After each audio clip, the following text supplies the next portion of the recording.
Fui lá e fiz, e pouco tempo depois a gente conseguiu desobstruir ele. Tava bem obstruído no dia. Falaram assim, ó, você pode fazer, faz o ponto aí, e é isso, eu fiz. Eu falei, caraca, mano, parecia tão complicado, assim, sem visualizar, mas na hora, você lembrando do que você tem que fazer, você consegue. Eu atendi um só, e aí eu consegui desobstruir ele. Então, pra mim, eu estou segura. No plantão, vou estar segura. E não, eu fiz, fiquei calma, fui lá, né, que quando eu via sangue eu ficava nervosa, mas depois eu botei em prática tudo que eu aprendi e fui lá e resolvi. Eu já fui direto, eu falei, eu vou colocar o dreno torácico, porque na ausculta era nítido que tinha sangue ali dentro. Eu coloquei o dreno torácico. Jana, mantive por 7 dias. A cachorra tá viva. Olá, Beth! Finalmente a espera acabou. Seja muito bem-vindo, muito bem-vinda à primeira aula da semana do plantonista veterinário. Se você ainda não me conhece, eu me chamo Janaína Portugal, sou médica veterinária cirurgiã há mais de 6 anos e com mais de 2.000 procedimentos ambulatoriais e cirúrgicos realizados até hoje. Sou a fundadora do Descomplicando a Cirurgia Vet, que é o maior canal do Brasil focado exclusivamente em descomplicar a cirurgia para os clínicos de pequenos animais. Nessa série de 4 aulas você vai descobrir do zero exatamente o que você precisa fazer para ter a segurança e realizar qualquer cirurgia ambulatorial. Olha, de falar que eu me sinto assim, me deu até mais segurança nos atendimentos em geral, né? Passei várias sondas, sonda nasal para o animal conseguir respirar melhor, já passei. Os meus pontos ficaram melhores, né? Treinei em casa, ficou mais bonito, ficou, né? Então, assim, eu já perdi esse medo de desobstruir, mas também eu consegui fazer o procedimento. Muita coisa, assim, antes eu nem faria, nem teria coragem de fazer, eu já ia encaminhar, assim. Hoje eu já penso 2 vezes, eu penso, dou conta de fazer isso aqui, eu tenho material para fazer, então eu vou fazer. Se não der certo, a gente vai encaminhar para a clínica, sabe? Beth, não importa se você não tem experiência prática, se você tá aí recém-formado, ou se você já tá formado aí há muitos anos, e mesmo assim ainda bate aquela insegurançazinha ali quando tem que realizar algum procedimento. Você vai ter em mãos o passo a passo simples que qualquer veterinário precisa para realizar procedimentos como sutura, colocação de dreno torácico, tóraco-centese, colocação de sonda esofágica, abdominocentese, redução de prolapso de reto e qualquer outro procedimento ambulatorial cirúrgico com total segurança no seu plantão, sem medo de errar e piorar a situação do seu paciente. Beth, eu sei que ouvindo isso é algo maravilhoso, né?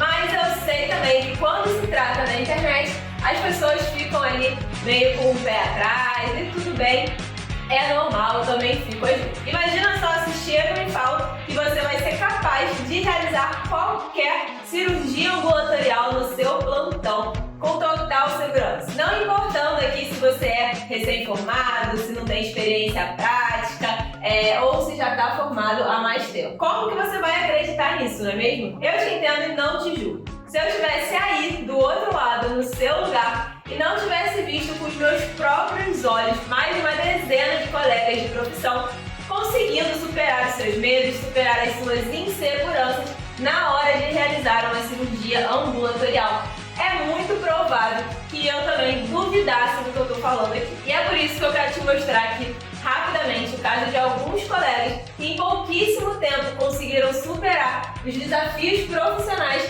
que não são ensinados durante a graduação. Até eu, né? Coisas que eu não sabia, por insegurança, hoje eu faço, sabe, sorrindo.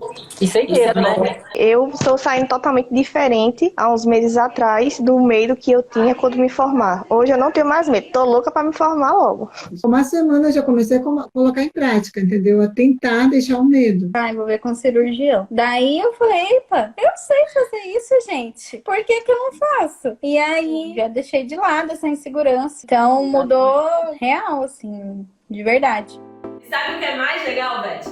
Nenhuma dessas pessoas que você acabou de ver tem aí alguma habilidade especial para a cirurgia, alguma experiência específica, tempo livre, dinheiro sobrando na conta para investir, nada disso. São pessoas comuns como eu, como você que está aí me assistindo, que trabalham, fazem plantões noturnos, finais de semana, diurno, feriado, estudam, atendem domicílio, tem casa, cachorro, gato, família para cuidar.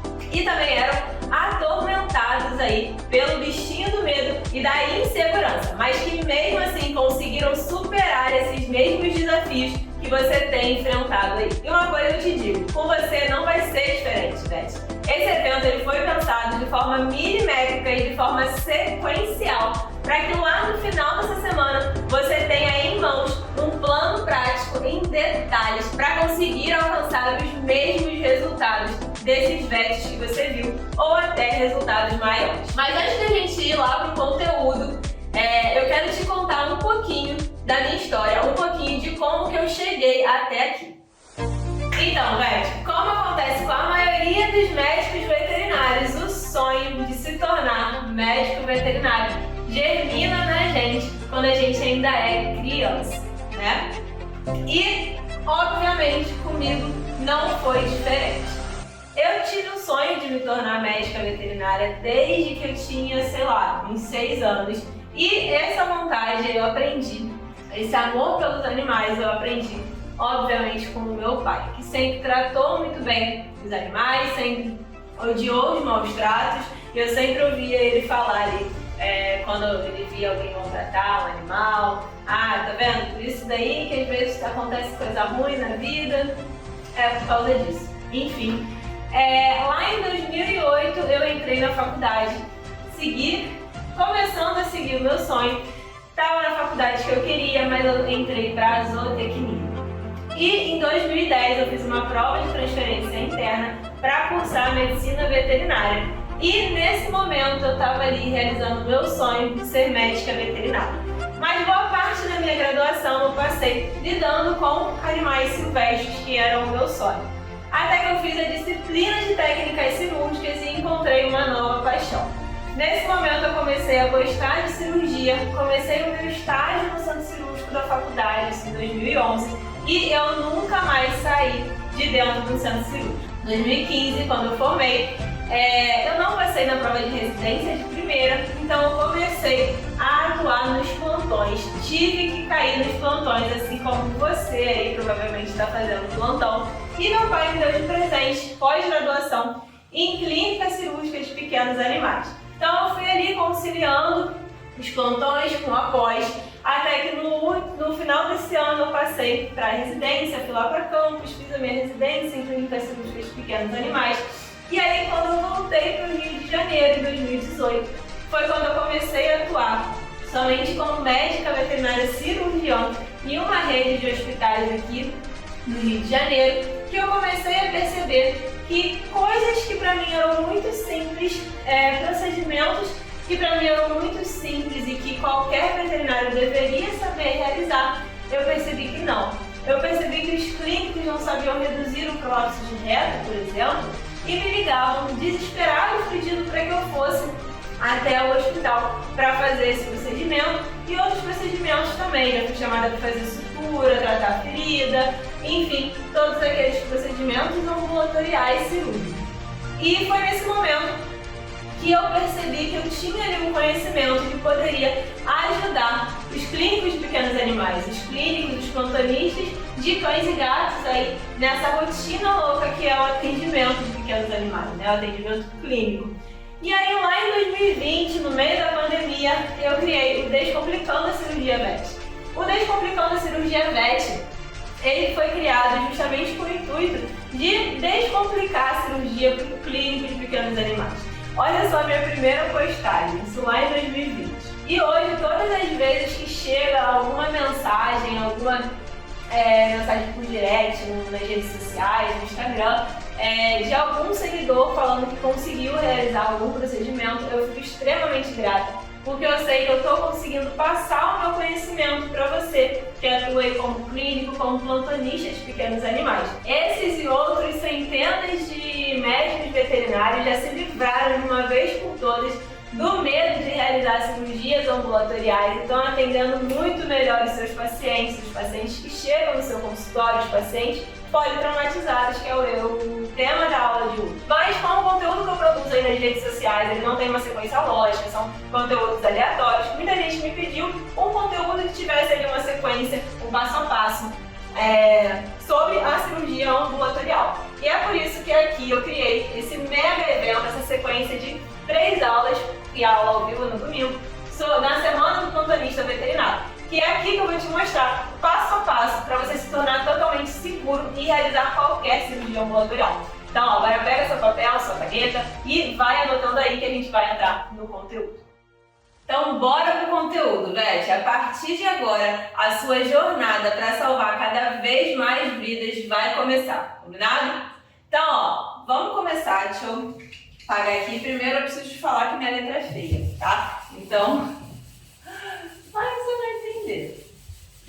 Vamos lá. Antes da gente falar dos erros, eu preciso te lembrar de forma geral o que a gente vai falar aqui hoje é sobre o paciente politraumatizado, que é uma rotina para quem trabalha com plantão.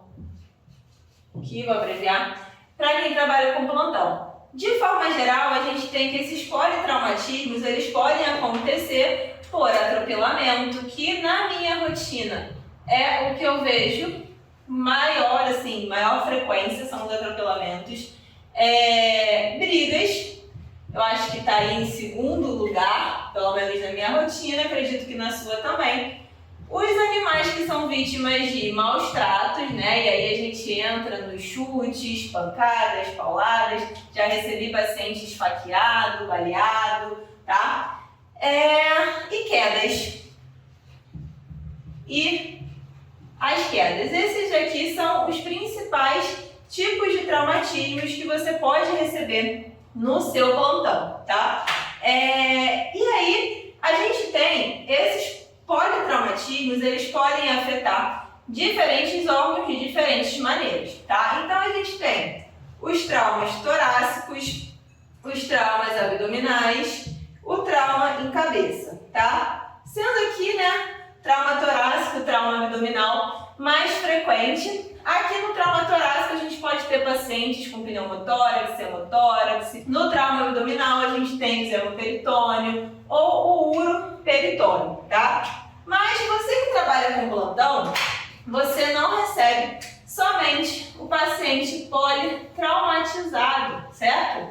Você recebe outros tipos de pacientes. E aqui na semana do plantonista veterinário, a gente vai abordar sobre a cirurgia ambulatorial. E o que mais você vai receber no seu plantão do paciente ali que faz parte da cirurgia ambulatorial. Então você tem o politraumatizado, atropelado, briga, maus tratos, quedas, enfim. Mas você também vai receber o gato obstruído, tá? Então você tem o gato obstruído, que chega muito frequentemente, tá? Foi inclusive um paciente, foi o meu primeiro atendimento num plantão, tá? Recém-formada, meses de formada, chegou uma senhorinha com um gato gordinho e a primeira queixa dela era: ele não tá urinando.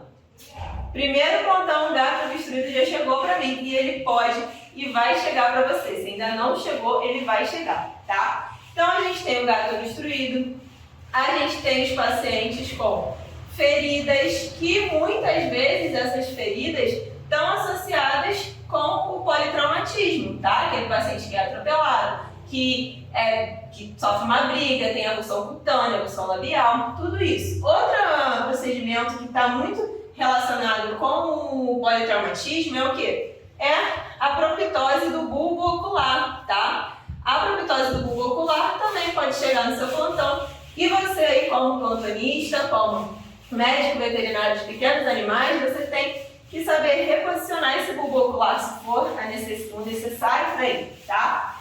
Um caso que pode chegar também aí no seu plantão, que eu recebi no formulário, uma resposta do formulário, é o seguinte: um gato chegou engasgado com um comprimido. A tutora não deixava ele pegar nele e isso foi desesperador. Animal ficando cianótico e eu não tive muita calma para realizar o procedimento de emergência, tá? Então isso daqui também é algo que pode acontecer no seu plantão. Eu já recebi chamado num domingo de manhã de veterinário que estava atendendo um gato com uma agulha. Ele tinha engolido uma agulha e estava aqui na orofaringe e o veterinário não tinha segurança de abrir a boca e tirar a agulha, tá? Óbvio que tem aí suas particularidades, se tiver linha, não tiver linha, enfim. Mas, naquele caso, era caso de abrir a boca e tirar. Então, você não tem essa segurança e, muitas vezes, é o paciente que sofre. Provavelmente, esse paciente, nesse caso, não sei o que aconteceu, mas se continuou desse jeito, ele pode ter vindo a óbito porque você não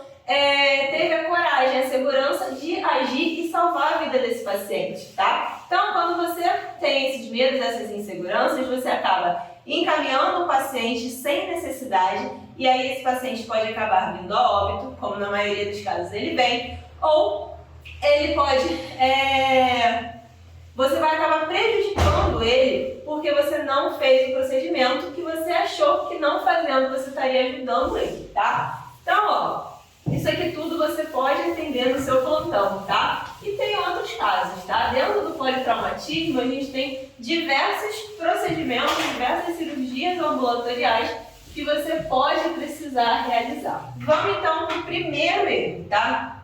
O erro número 1, o erro fatal 1 é o quê?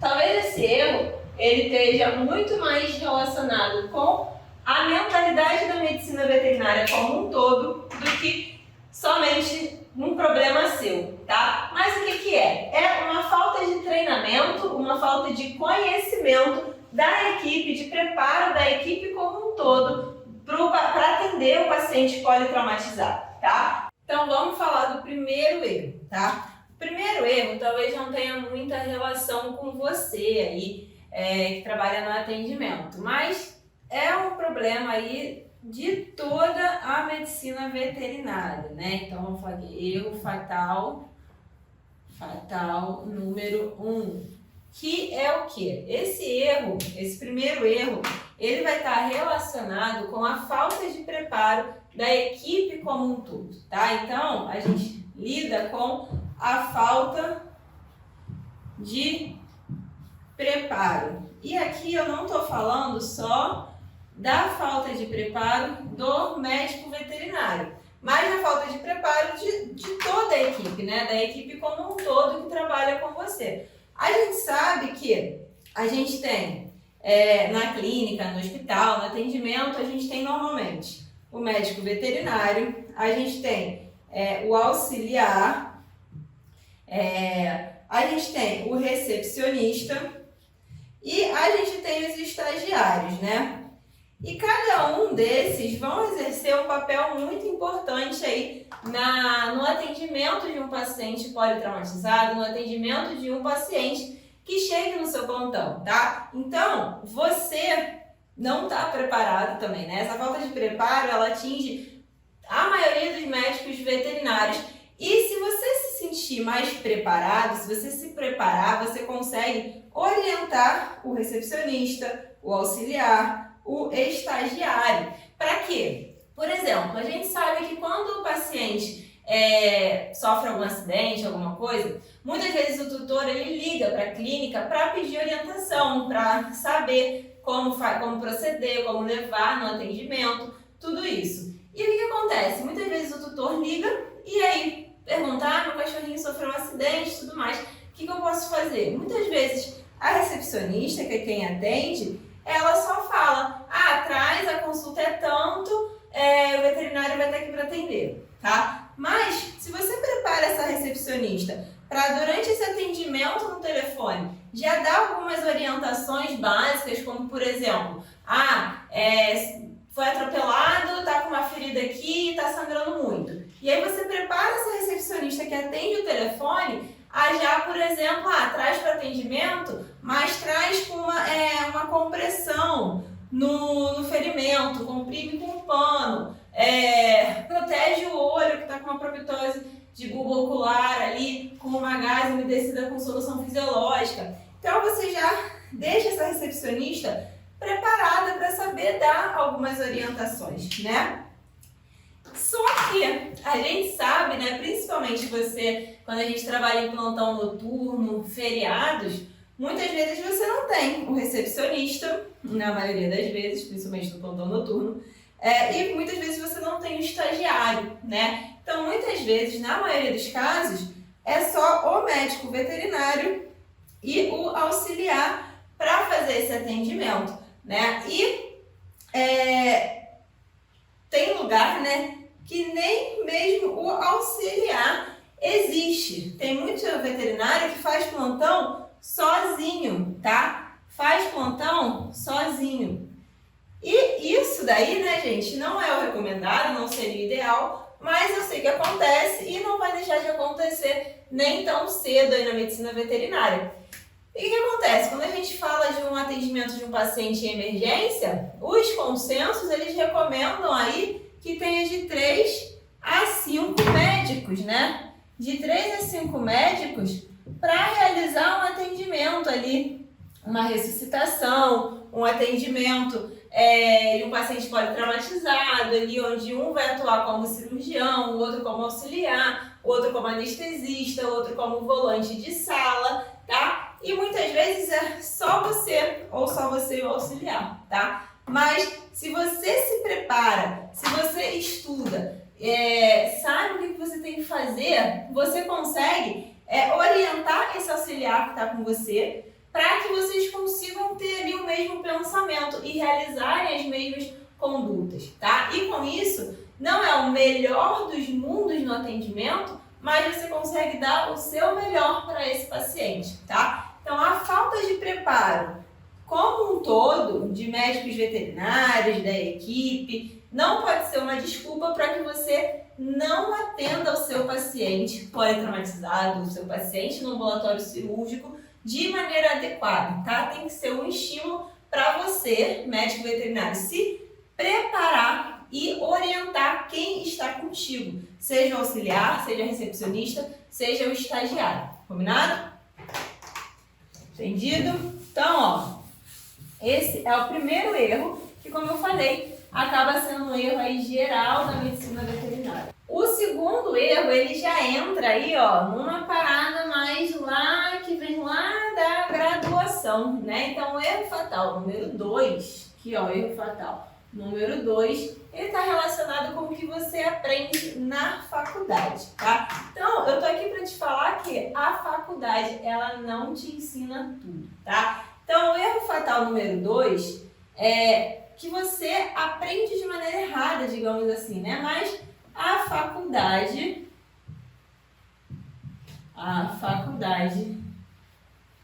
não te ensina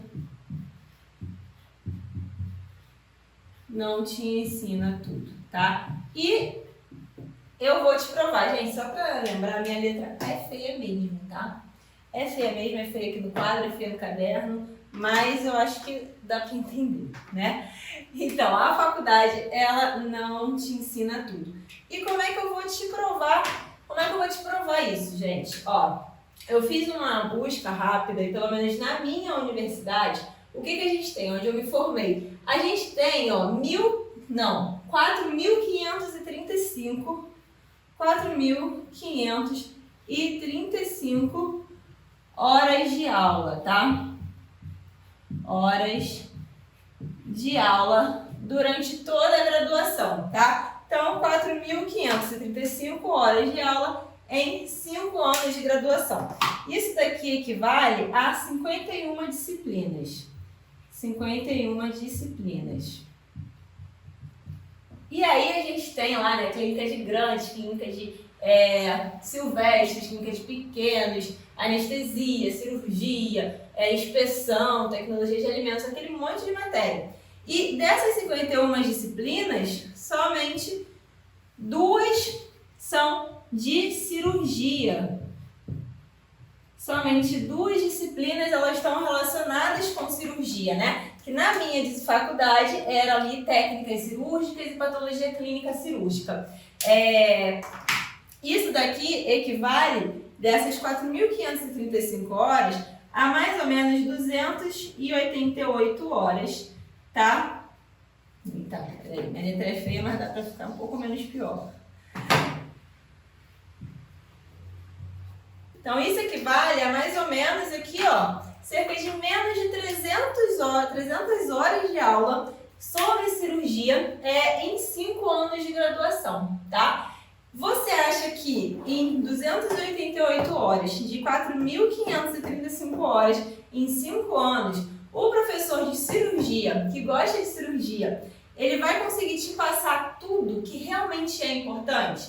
Você acha que ele passa para você a importância que você, que vai atender como clínico, como plantonista, precisa saber sobre cirurgia? Não, ele não consegue, nem tem tempo hábil para isso, tá? Então ele te ensina cirurgia, mas ele não te mostra a importância desse conhecimento para você que é clínico, que é plantonista, que vai trabalhar com pequenos animais, tá? E como é que eu te provo isso? Num dos formulários que eu costumo passar, tinha uma das perguntas nos formulários dos meus alunos, que a pergunta era: antes do evento que você participou, como você tinha conhecimento de que todo veterinário que atua com pequenos animais tem por obrigação saber realizar os procedimentos ambulatoriais cirúrgicos?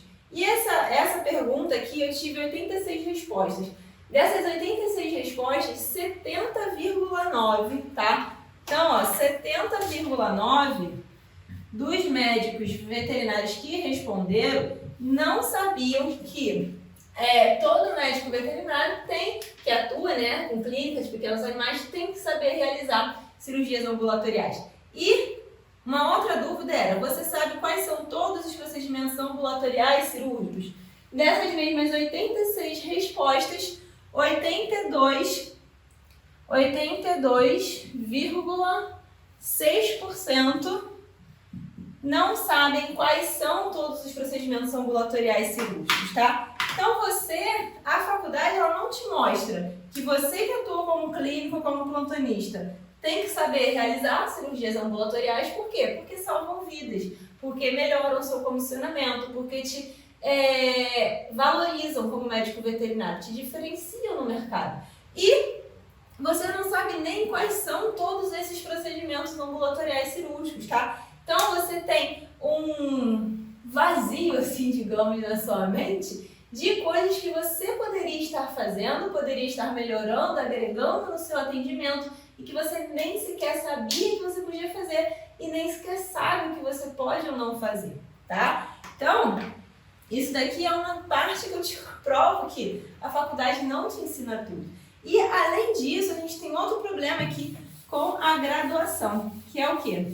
Além dessa carga horária aí, né, que sim, acaba sendo deficiente em algumas coisas, mas a gente sabe que a veterinária é um mundo enorme e que em 5 anos a gente não consegue aprofundar de verdade em tudo que a gente deveria, né? Até porque nem é viável, é muita coisa. Mas um outro problema é o quê?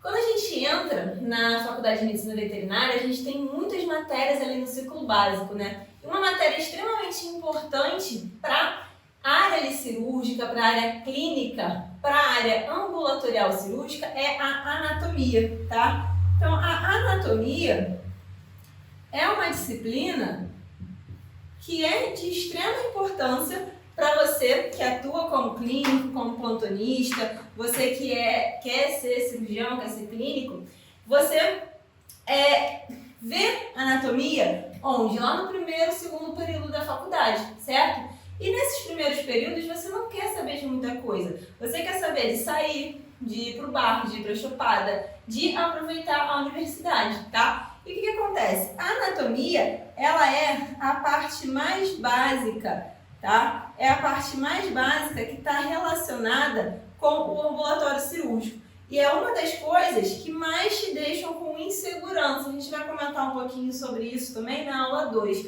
tá? Mas é uma das coisas que te deixam muito com insegurança. Por quê? Diversas técnicas, todas as técnicas de cirurgia ambulatorial têm detalhes que vão estar relacionados com a anatomia, tá? E se você não sabe anatomia, você não vai ter segurança para realizar essas cirurgias ambulatoriais, tá? Por exemplo, ó, tem um caso aqui que chegou em um desses formulários que eu sempre faço, que é gato paraplégico com a bexiga repleta, não realizei cistocentese de alívio, teve ruptura de bexiga à tarde, tá? Então essa colega, ela recebeu um paciente, que ele era paraplégico, e ele tinha a bexiga ali, estava com a vesícula urinária muito distendida e precisaria de uma cistocentese de alívio naquele momento, tá? E ela não fez. Por quê? quê? Um dos motivos que fazem com que você não realize cirurgias ambulatoriais é porque você não conhece a anatomia. Você não sabe em qual local da vesícula urinária você tem que fazer essa cistocentese. Qual local da vesícula urinária você pode introduzir sua agulha, qual você não pode introduzir sua agulha, tá? Então isso daí é um ponto. Por exemplo, a cistocentese de alívio, ela também vai influenciar o quê? Na hora de você desobstruir o hiato, tá? É um dos pontos. Além de conhecer ali o S peniano, conhecer os bloqueios ali do nervo pudendo, que a gente comenta em algumas aulas. Mas são detalhes que você não tem segurança de realizar porque você não sabe a anatomia. E você só entende essa importância quando chega no momento da prática, tá? Quando chega na prática e você não sabe realizar esses procedimentos, tá? E além disso, né, além da cistocentese, a gente também tem a tonococentese, a abdominocentese, que você não realiza por quê? Porque você não sabe onde você tem que introduzir, então você fica com medo de furar pulmão, porque você não sabe a anatomia. Esse é um dos detalhes, tá? Olha só o que a Natana, aluna do cirurgião ambulatório cirúrgico, comentou sobre desobstrução uretral. Obstrução felina, nunca me esqueço. Assisti tua aula, peguei todas as dicas, no outro dia atendi um caso. E foi crucial para ter dado certo, porque eu me senti muito mais segura, consegui fazer tudo de uma maneira mais tranquila, então foi ótimo ver a recuperação do meu paciente. O erro 3, gente, o erro 3 ele vai estar ali relacionado diretamente com o quê? Com o ABC do trauma, tá? Já que o evento aqui, né, pra gente conversar sobre o politraumatizado, sobre o paciente politraumatizado, um desses erros, o erro fatal 3, está relacionado diretamente com o quê? Com você não conhecer o ABC do trauma, tá? Então você não sabe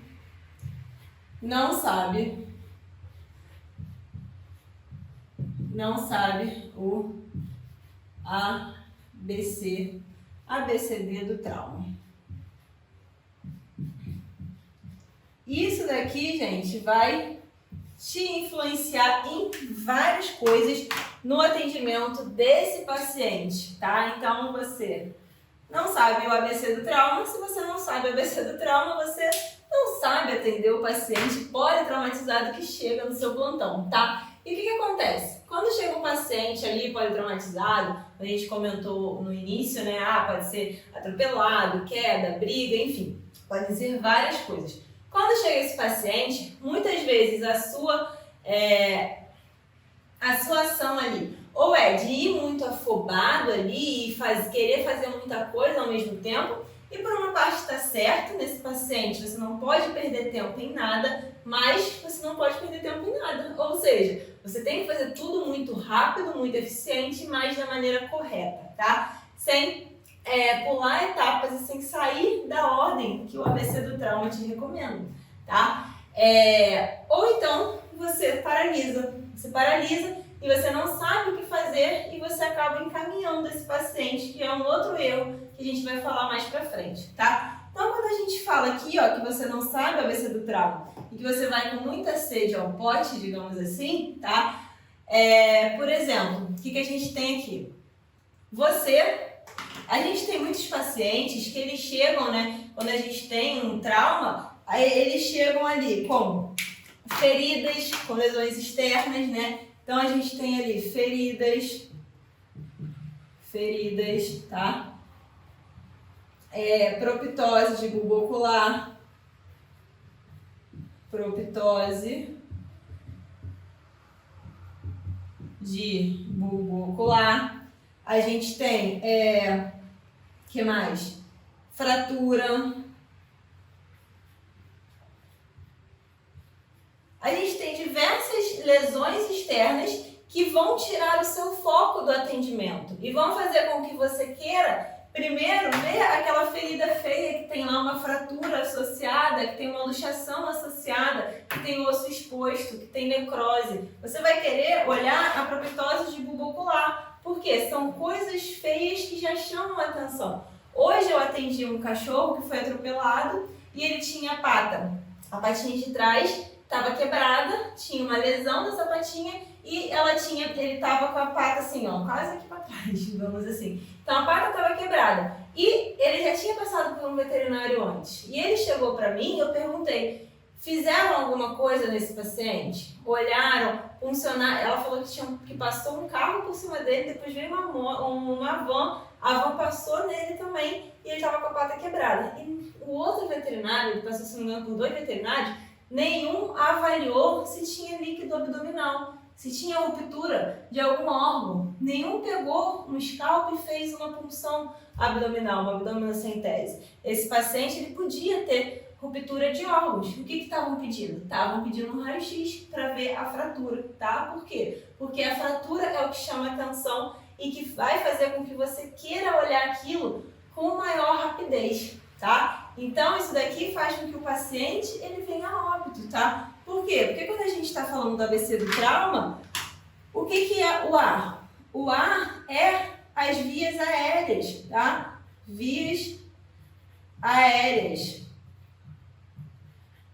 São as vias aéreas. É o que vai matar o seu paciente mais rápido. Então, você tem que pegar, olhar o seu paciente, esquecer essas lesões e ver as vias aéreas desse paciente, tá? E quando você vai muito afobado ao pote também, você esquece de fazer um protocolo rápido para entender o que aconteceu com esse paciente, né? Então, anota aí uma dica que você pode, inclusive, pedir para sua recepcionista. E aí você já está preparando a sua recepcionista para quando chegar o paciente atropelado, ela já iniciar o atendimento, digamos assim, fazendo essas perguntas. E isso daqui não é para você fazer antes do ABC do trauma, você vai fazer em conjunto, tá? Então, chegou um paciente atropelado, brigou e quer dar um trauma, você, ó, anota aí, hein? Você já vai, ó, anotar essa sigla, AMPLE, e você vai virar pro paciente não, né? Pro dono, e você vai perguntar algumas coisas específicas e diretas que vão te ajudar no seu protocolo de atendimento. Por exemplo, aqui, ó, por exemplo não, né? Anota aí, AMPLE, o A. O A você vai perguntar sobre alergias. Então você vai perguntar ali, tem alergia a algum medicamento? Tem alergia a algum alimento? Já teve alergia a alguma coisa? Por quê? Para você saber o que você pode aplicar, o que você não pode aplicar. Algo que você vai aplicar pode piorar a situação dele, tá? Então, o A é isso, alergias. O M é medicamentos. Então, aqui você vai perguntar se ele toma, se ele faz uso de algum medicamento constante, se ele deu, né, se o tutor deu algum medicamento depois que aconteceu o trauma. Tempo atrás eu atendi uma cadela que foi atropelada, eles pegaram a cadela na rua e aí eu perguntei, ela já tomou alguma coisa? E eles tinham dado diclofenaco para cachorro.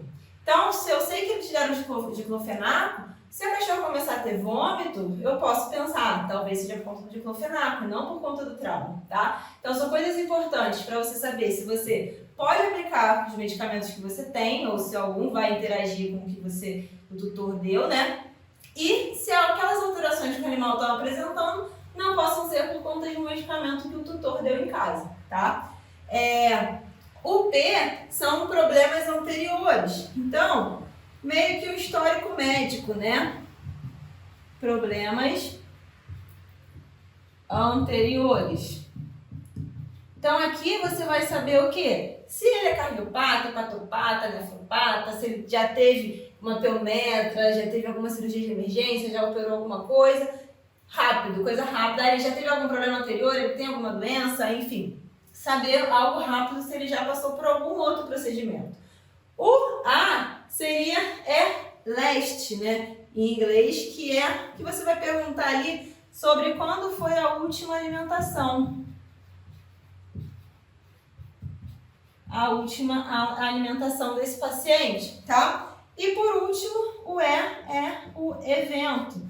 Então aqui você vai querer saber o que aconteceu, né? Afinal de contas, o que aconteceu com esse paciente? Ele caiu, foi atropelado, brigou, foi maus tratos, tá? Enfim, isso daqui, gente, ó, anota aí, AMPLE, alergias, medicamentos, tem algum problema anterior, quando foi a última alimentação, e evento, que seria o que aconteceu, né? E aí você vai fazendo isso daqui enquanto você avalia vias aéreas, respiração, circulação, estado neurológico. Isso daqui você vai fazer em 10 segundos com o tutor, tá? perguntou isso daqui, já expulsa ele do consultório e termina o seu ABC do trauma, tá bom?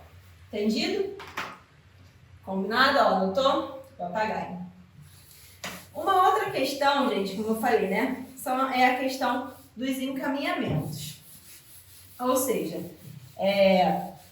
vai aparecer um vídeo aí, ó, de um cachorro, enquanto eu apago, de um cachorro que ele foi atropelado numa disputa entre policiais numa favela.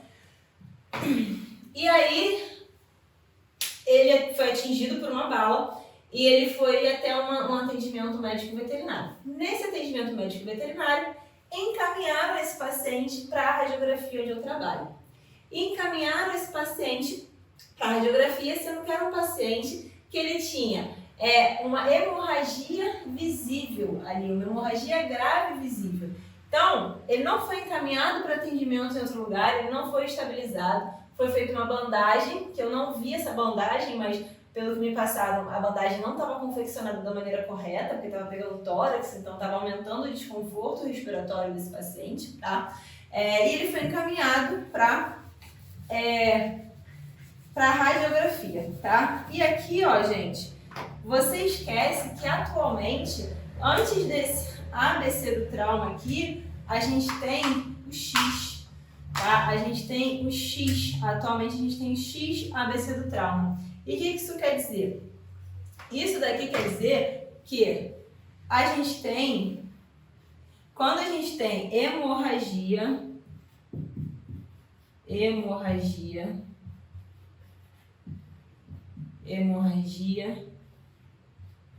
grave, visível, quando a gente tem uma hemorragia grave visível, como é o caso desse vídeo, dane-se o ABCD do trauma, digamos assim, tá? É um paciente que precisa de uma laparotomia exploratória de emergência, tá? Não poderia ter encaminhado esse paciente porque não tem um suporte, digamos assim, sim. Mas só se você não tiver centro cirúrgico na sua clínica, tá? E se você tiver centro cirúrgico, se tiver uma equipe cirúrgica, esse paciente ele tem que ir direto para a mesa de cirurgia, tá? Tanto é que ele chegou no meu atendimento, ele veio a óbito logo depois. Porque além de ele ter sido encaminhado para a radiografia, ele ficou um tempo na recepção, porque foi encaminhado para a radiografia, ninguém sabe de nada, é um paciente comum aguardando a radiografia. E aí algum tutor veio falar lá na porta que o cachorro não estava muito bem. E aí quando a gente viu, ele estava morrendo de choque hipovolêmico. E aí ele foi a gente pegou ele para atender, mas ele acabou vindo a óbito, porque ele tinha essas duas rupturas embaixo, tá? Você acha que ele ia sobreviver? Não ia. Mas talvez se você não tivesse encaminhado esse paciente e tivesse realizado, que nesse local tinha, sendo cirúrgico, talvez, muito provavelmente, ele teria sobrevivido, tá? Então, além disso, além desse caso que está aqui relacionado, né, com não conhecer, não saber realizar o ABCD do trauma da maneira correta, você ainda encaminha pacientes de maneira errada, tá? Então você encaminha pacientes, por quê? Porque você acredita que você não tem suporte para realizar o atendimento desse paciente politraumatizado. Então eu vou botar aqui, ó, encaminhamentos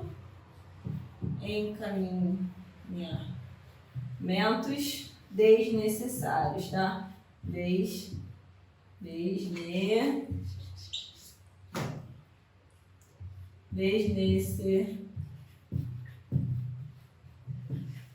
Então você ainda tem esses encaminhamentos desnecessários. E por que eu estou te falando que são encaminhamentos desnecessários?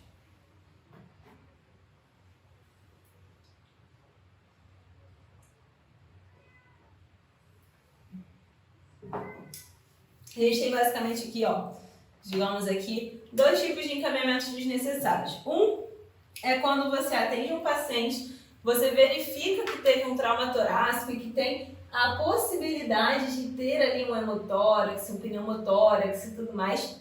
Ao invés de você realizar a toracocentese nesse paciente,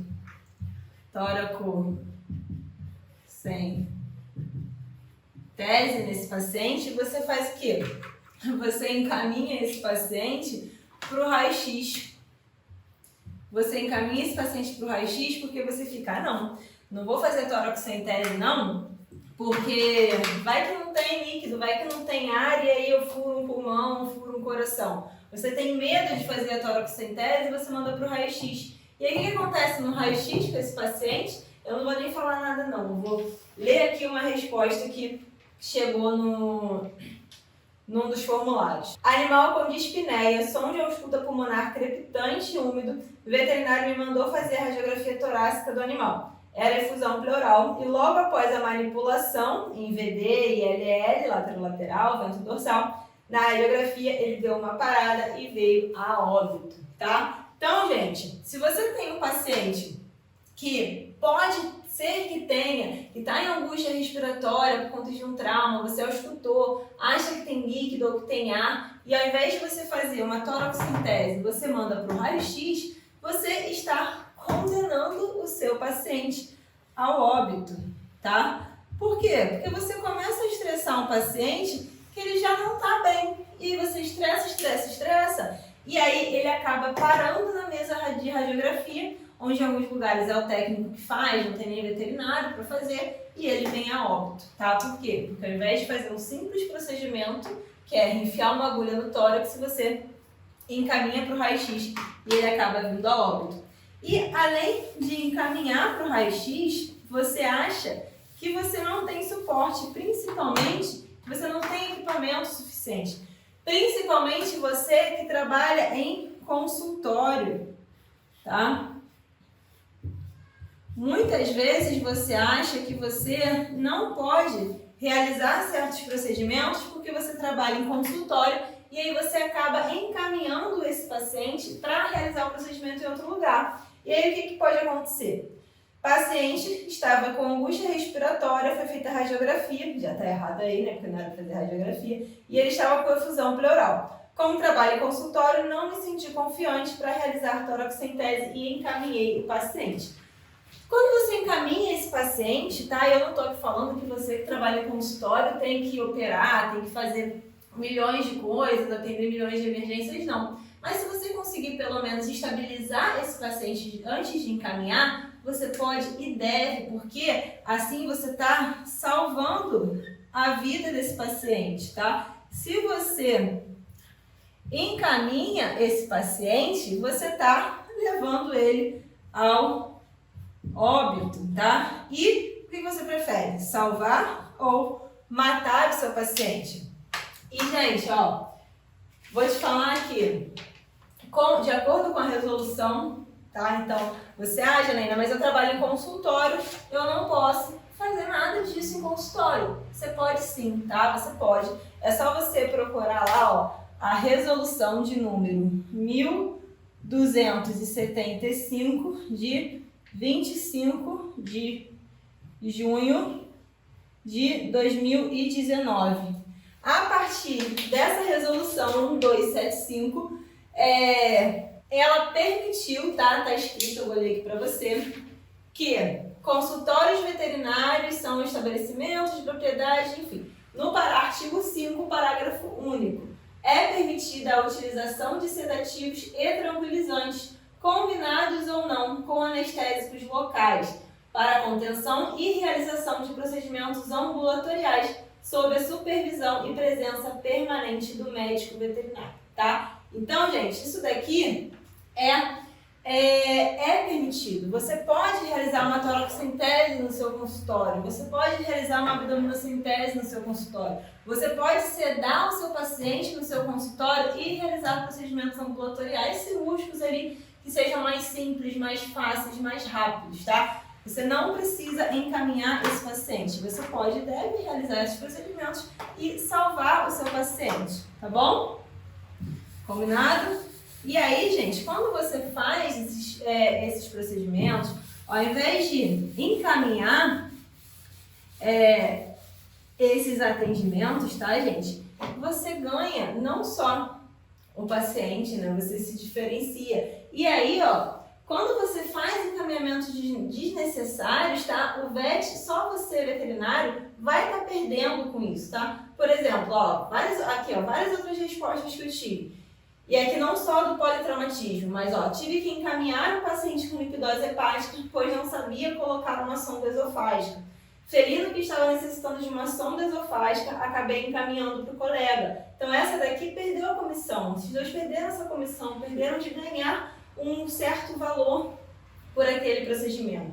Atendi um caso em que era necessário realizar a drenagem de tórax, porém não me senti confiante para tal procedimento e acabei encaminhando o paciente. Eu já recebi paciente encaminhado em plantão porque o primeiro colega que recebeu, ele não fazia a drenagem sem um ultrassom guiado. Tá? Então, o paciente tinha angústia respiratória, ele falou, não, a gente não tem ultrassom, então não posso fazer nada por ele, vai em outro lugar.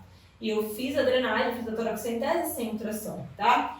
O animal chegou com o membro lesionado, que se cortou em uma grade, eu encaminhei ele. Gente, é um tratamento de ferida, tá? Um tratamento de ferida. Eu recebi, não muito tempo, mês passado, eu acho, um paciente, era um filhotinho, que se não me engano tinha sido atacado por outro animal, e tinha machucado aqui em região de tórax, essa foto aí, e tinha fraturado um membro também. E ele foi encaminhado, a tutora falou que a veterinária achou que estava com cheiro de miíase, ou seja, a veterinária nem sequer tocou ali, só passou uma bandagem e pronto, e encaminhou, porque ela não podia fazer nada lá, porque tinha que ser com anestesia inalatória, porque não podia fazer nada, e era uma ferida simples, com uma simples sedação e 2 pontinhos resolveu o caso desse paciente, tá? Quando a gente fala desses encaminhamentos, quando a gente fala da toracocentese e do dreno torácico, acho que são o que você mais tem medo, que você mais se sente inseguro de realizar, tá? Vou te mostrar esse caso aqui, ó. É um relato de caso, tá? Que mostra ali uma cocker spaniel que ela foi atropelada e apresentou ali um hemopneumotórax, ou seja, presença de sangue e ar na cavidade torácica. E foi feita ali uma toracocentese e a colocação de dreno torácico. E esse artigo, ele diz isso daqui. Pacientes com lesões torácicas podem ser tratadas inicialmente com tubo de toracostomia em ambos os lados do tórax, ou seja, o dreno torácico, e observação próxima. Alguns pacientes podem progredir para desenvolver complicações agudas que requerem cirurgia-terapia, ou seja, cirurgia. Tá? Então, a toracocentese, gente, ela é um procedimento que ela é terapêutica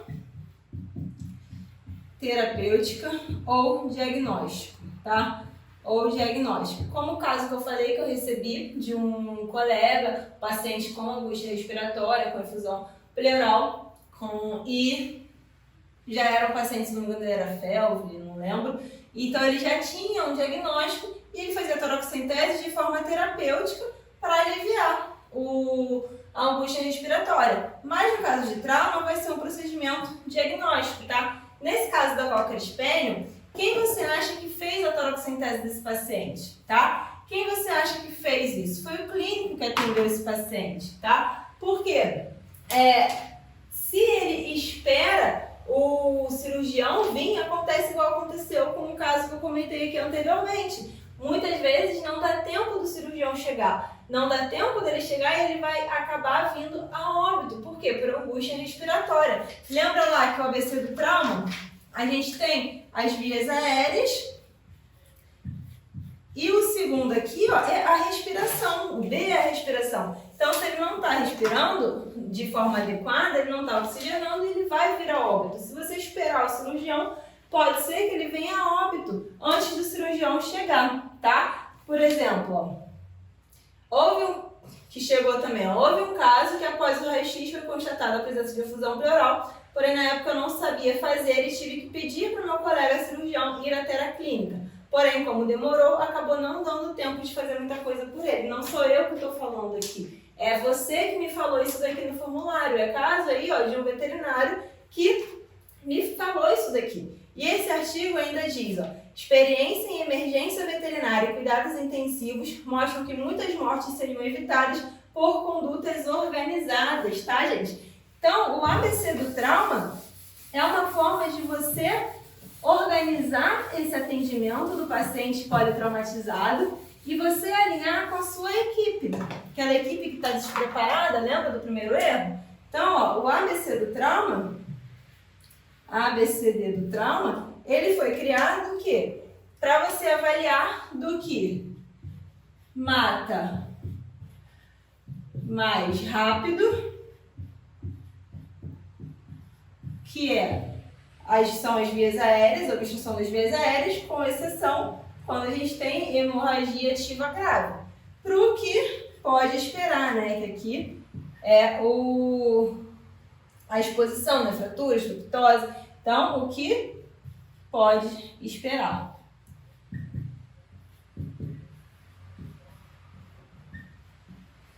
Então, organização, gente, é o que vai... Organização, né? Organização da equipe. Então, a equipe toda conhecendo isso daqui, vai estar todo mundo alinhado e sabendo o que tem que fazer. E organização também do local que você trabalha, né, gente? Porque já atendi um paciente uma vez em emergência, não lembro se foi atropelado no plantão, e quando eu fui pegar as coisas para entubar, ver vias aéreas e tudo mais, o Gu tava, sabe-se lá onde, lá em cima do centro cirúrgico, a internacional lá embaixo, as drogas estavam, a caixa de droga emergencial estava vazia, tava uma zona, tá? Eu acho que esse paciente até veio a óbito. Por quê? Porque falta organização. E o atendimento desse paciente, ele tem que ser um atendimento rápido, tá? Tem que ser um atendimento rápido e preciso que todo médico veterinário tem que saber realizar, tá? Então, quando a gente fala do erro fatal do 3, que é o que não conheceu o ABC do trauma, a gente está falando de, só para a gente organizar aqui, falta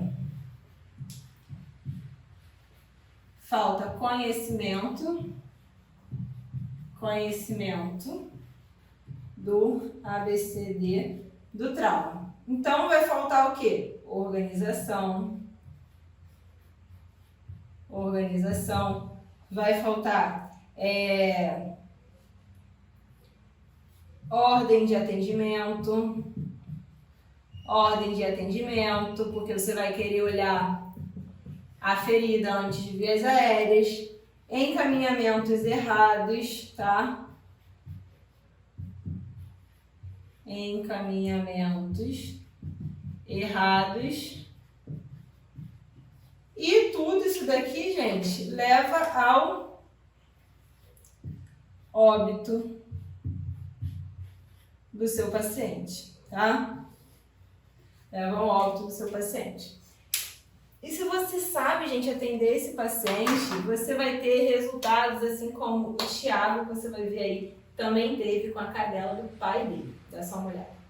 Uma das técnicas que praticamente eu não fazia era dorocentese e colocação de dreno torácico. Salva a vida. Só que eu não aplicava por quê? Por conta do não ter o espaço físico, às vezes insegurança. E recentemente eu salvei a cachorra do meu pai. Ela brigou com uma outra cachorra, uma cachorrinha de 10 quilos. Jana, eu já fui direto. Eu falei, eu vou colocar o dreno torácico. Porque na ausculta era nítido que tinha sangue ali dentro. Eu coloquei o dreno torácico. Jana, mantive por 7 dias. A cachorra tá viva. E ela chegou, espinéica, sabe, não respirava, não tinha esboço, tava morta. Com 9 dias eu liberei ela, tá viva. Você imagina a responsabilidade. Pô, você é meu filho, você estudou, salva ela pra mim. E ela tava morta. Eu falei, não, deixa comigo, te juro. Com toda a calma do mundo, cheguei, todo mundo espantado lá na clínica, né? Cheguei, coloquei ela na mesa, avaliei rapidinho, já fui direto no dreno torácico. No que eu coloquei, Jana, tirei pelo menos uns 800 ml de cara, de sangue. Ela não respirava. Aí a mágica, né? É tão gostoso de ver. À medida que você vai drenando, o animal vai fazendo um movimento respiratório, vai estabilizando. As técnicas, né? Por exemplo, você puxar, chegou um momento que o êmbolo começa a voltar, a pressão negativa está estabelecida. Isso tudo é detalhe. Porque assim, se fosse há um tempo atrás, Jana, que nem eu comentei com você, eu acho que ela teria morrido. Porque, sabe, você não ter noção de por onde começar e não ter a coragem, porque você não tem conhecimento, a insegurança. Então, isso daí pra mim é um motivo de orgulho mesmo, porque eu falo de boca cheia que pra mim é um orgulho. Bom, Beth, na aula de hoje você descobriu 3 erros fatais que causam insegurança na maioria dos médicos veterinários, plantonistas e clínicos gerais de pequenos animais, quando o assunto é o quê? A cirurgia ambulatorial. E para você não esquecer os erros, olha só, vamos repetir aqui, quais foram eles? Erro fatal número 1 é o quê? É aquela falta de avaliação prévia do paciente com trauma, aquela falta de preparo da equipe como um todo. O é o quê? Que a faculdade ela não te ensina o que eu te mostrei aqui, o que eu tô te mostrando durante toda essa semana. O erro fatal número 3, não conhecer o protocolo básico de atendimento do paciente politraumatizado, do paciente em trauma. Beth, você também viu que os erros dos procedimentos não são difíceis de serem resolvidos, concorda? E é justamente sobre isso que eu quero conversar com você lá na aula 2. Na aula 2 você vai descobrir os 3 pilares fundamentais para resolver esses erros e ter 100% de segurança para realizar qualquer cirurgia ambulatorial que chegue no seu atendimento, sem medo, combinado? Não importa aí, ó, se for um trauma que você precisa fazer uma toracocentese ou um dreno torácico, ou se for um gato obstruído, um simples prolapso de reto, uma sutura ou uma ferida. Se você souber esses 3 pilares, você vai conseguir realizar qualquer procedimento ambulatorial cirúrgico de forma simples. Tão simples como colocar uma luva. Mas por hora, ó, a sua tarefa mais importante, presta atenção, é entrar lá na comunidade do Facebook. Você já tá? Então, ó, lá eu vou colocar, acabei de colocar uma atividade simples para você responder, tá? Se você ainda não tá na comunidade do Facebook, vai ter aqui, ó, acho que aqui embaixo, em algum lugar, vai ter um botão para você clicar e você vai ser direcionado lá na comunidade do Facebook, tá? Então, ó, acabando a aula, clica e entra lá na comunidade. Vai ser lá que eu vou estar pessoalmente tirando suas dúvidas, sem falar que também é onde você vai acessar os presentes que eu vou te dar durante essa semana, durante o evento, tá?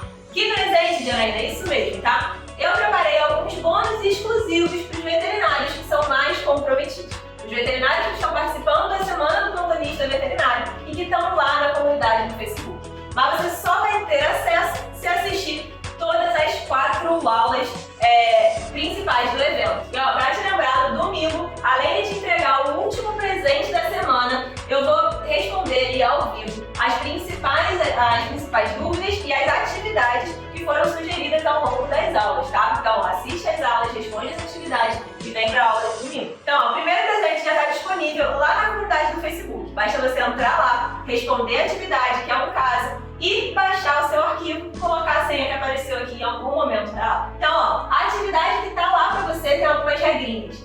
Na verdade, ela é simples e é um caso, tá? Um caso que eu recebi de um paciente com trauma, é um paciente politraumatizado, e eu botei lá uma anamnese, como é que ele chegou, como é que aconteceu. E aí, eu quero que você observe também e me fale 3 coisas desse caso, tá? Você vai botar lá nos comentários quais erros você consegue identificar nesse atendimento desse paciente, qual seria a sua conduta, qual seria a conduta que você acredita ser a mais correta naquele paciente e como a primeira aula da Semana do Plantonista Veterinário te ajudou. E ó, aproveita que você vai estar lá na comunidade, já coloca a sua dúvida, porque logo eu vou lá e vou responder todas as dúvidas que forem chegando na comunidade, combinado?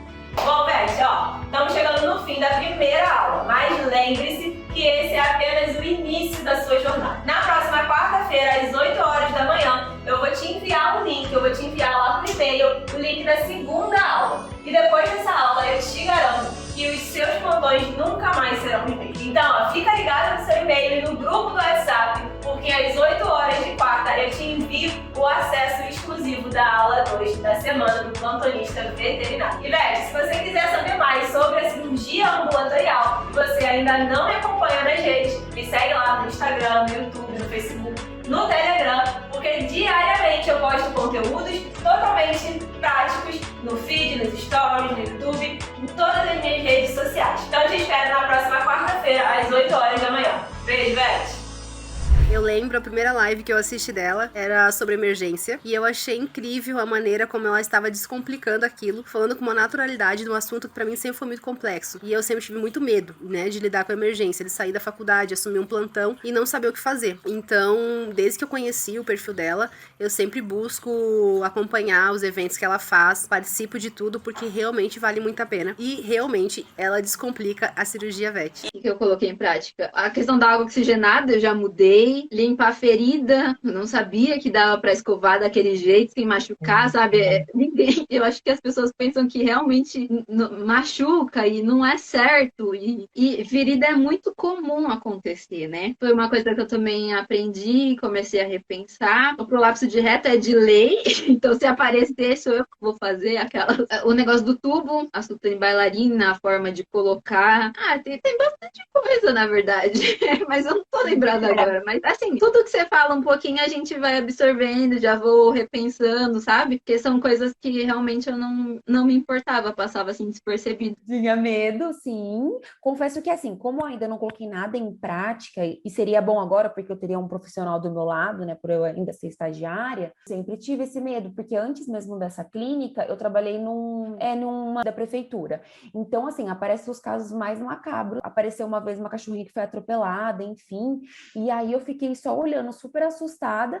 Na hora, a gente até passa, assim, algumas coisas do que você aprendeu em aula, sabe? Mas, assim, ir lá, não, deixa que eu vou fazer, não, isso eu não consigo. Quando eu tava na clínica, eu ficava, assim, torcendo para chegar alguma coisa para eu falar, eu posso fazer? Então, eu tô ansiosa para terminar isso para eu começar a colocar em prática mesmo. Mas antes eu não tinha isso, não. Tinha medo real. Se a pessoa fala assim, quer fazer? Eu falo, não, eu não aceito, não. Mas agora eu tô torcendo para poder fazer. Porque a gente aprende, né, colocando ainda mais colocando em prática, né? O curso tem me ajudado bastante também. Por exemplo, na aula sobre obstrução felina, nunca me esqueço. Assisti tua aula, peguei todas as dicas, no outro dia atendi um caso e foi crucial para ter dado certo, porque eu me senti muito mais segura, consegui fazer tudo de uma maneira mais tranquila, então foi ótimo ver a recuperação do meu paciente. E ontem também eu peguei um caso de FeLV positivo, e o paciente super dispineico, já na hora me veio você, assim, na cabeça, pensando, ai meu Deus, a aula de drenagem,